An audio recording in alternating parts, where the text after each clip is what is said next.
అధ్యక్ష, ఈ ఫ్రీ విద్యుత్ సంబంధించి నాంది ఎక్కడి నుంచి మొదలైందో 2 నిమిషాలు చెప్పాల్సిన అవసరం లేదు అధ్యక్ష. వారి పేరు తీయలే, ఖాళీ కాన్స్టిట్యున్సీ పేరు చెప్పినారు. మీరు సభను సజావుగా నడిచేటట్టు చూడండి. ప్రశాంత్ రెడ్డి గారు, మీరైతే సీనియర్ శాసనసభ్యులు, మీరు అధ్యక్ష ఇస్తా మాట్లాడండి. అధ్యక్ష, ఈ ఫ్రీ విద్యుత్ సంబంధించి దీనికి పేటెంట్గా సభలో మాట్లాడినటువంటి సభ్యులు మాజీ మంత్రివర్గులు మాట్లాడుతూ 24 గంటల ఫ్రీ కరెంటు మేమే ఇస్తూ ఉన్నాం, దీనికి అర్హులు మేమనే పద్ధతిలో హక్కు పేటెంట్గా మాట్లాడుతున్నారు. సభలే కాదు, సభ బయట కూడా ఎన్నికల సందర్భంలో గౌరవ మాజీ ముఖ్యమంత్రి గారు కూడా కల్వకుంట్ల చంద్రశేఖర్ గారు పదే చాలా సందర్భాల్లో ఫ్రీ కరెంటు 4 గంటలు ఇస్తున్నామని చెప్పన్నారు. అసలు ఫ్రీ కరెంట్ అనేటువంటి ఈ యొక్క పదవి ఎప్పటి నుంచి వచ్చింది అధ్యక్ష? 2001లో ఆనాటి తెలుగుదేశం ప్రభుత్వ హయాంలో ఆనాడు ఉన్నటువంటి కరెంటు కష్టాలు, ఆనాడు సాగునీటి సమస్య సందర్భంలో మీరు నియోజకవర్గం మొత్తం కూడా పాదయాత్ర చేసిన సందర్భంలో ఆనాడు ఒక్క గ్రామంలో 300 మంది రైతులకు సంబంధించినటువంటి స్టార్టర్లు మీటర్ తీసుకొచ్చి రైతులు బకాయిలు కట్టమని చెప్పని వాళ్ళని నిర్బంధించే కార్యక్రమం చేసి ఆ స్టార్టర్ మీటర్లు స్టోర్లో పెట్టడం జరిగింది. ఆ పాదయాత్ర సందర్భంలో ఆ రైతాంగం వచ్చినప్పుడు అక్కడికి వెళ్ళి ఆ సంబంధిత అధికారులను పిలిచి వాళ్ళతోటి ఆ యొక్క స్టోర్ రూమ్ ఓపెన్ చేసి ఆ స్టార్టర్ల మీటర్లు తిరిగి రైతాంగానికి ఇప్పించి ఆ పంటలు కాపాడే ప్రయత్నం చేసే సందర్భంలో నా పైన పోలీస్ కేసు పెట్టడం జరిగింది. 15 రోజులు జైల్లో ఉన్నాం. ఆనాడు జైల్లో ఉన్న సందర్భంలో ఆనాటి సిఎల్పి నాయకులు Congress party doctor YS Rajasekhara గారు జైలు సందర్శన జరిగింది. ఈ ప్రభుత్వం మొండిపంటే గతంలో ఉన్న ప్రభుత్వం, ఈ ప్రభుత్వం మొండి ప్రభుత్వం ఎన్నాళ్ళు జైల్లో ఉంటావు, బెయిల్ తీసుకొని బయట రమ్మని చెప్పడం జరిగింది. అప్పుడు నేను ప్రశ్నించిన, అన్నా ఎందుకు కట్టాలి తెలంగాణ రైతాంగం కరెంటు బిల్లు? బోర్లు వాళ్ళే వేసుకుని, బావులు వాళ్ళే దొడుకుని, మోటార్లు వాళ్ళే కొనుక్కుని, కరువు కాలంలో ఒక్కొక్క మోటారుకు, ఒక 5 హార్స్పవర్ మోటారుకు సంవత్సరానికి ఆనాడు 3,000 రూపాయలు కరెంటు బిల్లు అధ్యక్ష. అవి పేరుకుపోయి ఆనాడు ఆకలి చావులు, ఆత్మహత్యల పరిస్థితి రైతాంగాన్ని. ఆ సందర్భంగా ఎందుకు కట్టాలి?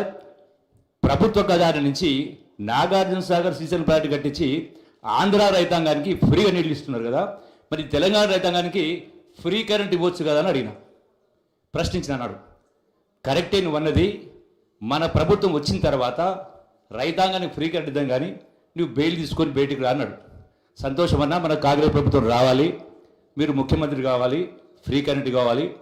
కానీ ఇప్పుడు నేను బయటికి రాలేను, ఎందుకంటే పంటలు ఎండిపోతూ ఉంటే లక్షలాది మంది మీద కేసులు పెట్టి ఆ స్టార్టర్లు మీటర్లు బిక్కుపోతూ ఉంటే ఆ పంటలు ఎండిపోతూ ఉన్నాయి. ఆ పంటలు కాపాడాలి కాబట్టి నేను ఇప్పుడు రాలేనన్నా బయటికన్నా, సారీ అన్నా క్షమించాలంటే ఆనాడు నువ్వు నాకంటే ముండోడు ఉన్నాయని చెప్పి నీ ఇష్టం అని వెళ్ళిపోతే ఆనాడు మహబూబ్ నగర్ జైలు నుంచి హైదరాబాద్ చంద్రబాబు జైలు మార్పించుకొని jail to assembly, assembly jail, ఇదే శాసనసభలో 10 రోజులు వరుసగా జైలు నుంచి అసెంబ్లీ జైలు పోయిన తర్వాత ఆనాడు అన్ని పార్టీలు అప్పీల్ చేసిన తర్వాత ఆనాడు బెయిల్ తీసుకుని పెట్టుకున్న తర్వాత ఆనాడు బలవంత వసూలు ఆగినాయి ఆనాడు కాంగ్రెస్ ప్రభుత్వంలో అధ్యక్ష. ఆ తదనంతరం కాంగ్రెస్ పార్టీ అధికారం రాగానే 2004లో డాక్టర్ వైఎస్ రాజశేఖర గారు ఆనాటి రైతాంగం యొక్క 1,300 కోట్ల బకాయిలు రద్దు చేసి ఆనాడు మొదటి సంతకం ఫైల్ పైన ఫ్రీ కరెంటు, ఉచిత ఫైల్ పైన కరెంటు, ఫ్రీ కరెంటు ఇవ్వడం జరిగింది రాష్ట్ర రైతాంగానికి సమైక్య రాష్ట్రంలో. అంటే ఆనాడు సమైక్య రాష్ట్రంలో కూడా యావత్ సమైక్య రాష్ట్రానికి ఫ్రీ కరెంటు 9 గంటల చొప్పున ఇవ్వడం జరిగింది. ఆ తదనంతరం వచ్చినటువంటి సరే టీఆర్ఎస్ ప్రభుత్వం అంటే రాష్ట్రం ఏర్పడిన తర్వాత మిగులు బడ్జెట్ హైదరాబాద్ కేంద్రం ఉన్న కారణంగా, అధిక రాబడి కారణంగా సరే 1.5 రోజులు ఎక్కువ ఇచ్చుండొచ్చు, అయినా 81,000 కోట్ల అప్పు, ఇటు 7 లక్షల కోట్ల అప్పు. అంటే ఇంత జరిగినా కూడా ఇచ్చింది 1.5 రోజులు ఎక్కించుండొచ్చు, కానీ మొత్తం మేమే ఫ్రీ కరెంట్ ఇచ్చినాం, 24 గంటలు మేమే ఫ్రీ కరెంట్ ఇచ్చినాం. 24 గంటలు కాదు అధ్యక్ష, ఏనాడు కూడా 9 గంటలు 10 గంటలు తప్ప కొన్ని సందర్భాలు ఇచ్చుండొచ్చు.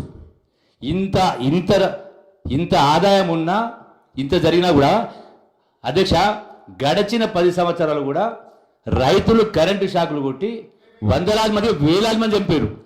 నేను గతంలో ప్రభుత్వం ఉన్న సందర్భం కూడా ప్రభుత్వం నుంచి తీసుకొచ్చాం.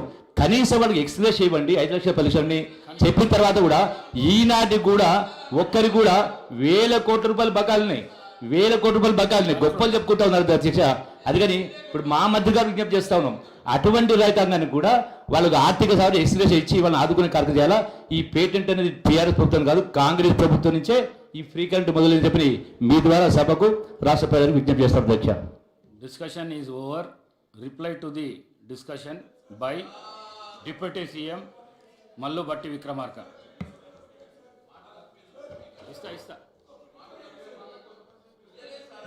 అధ్యక్ష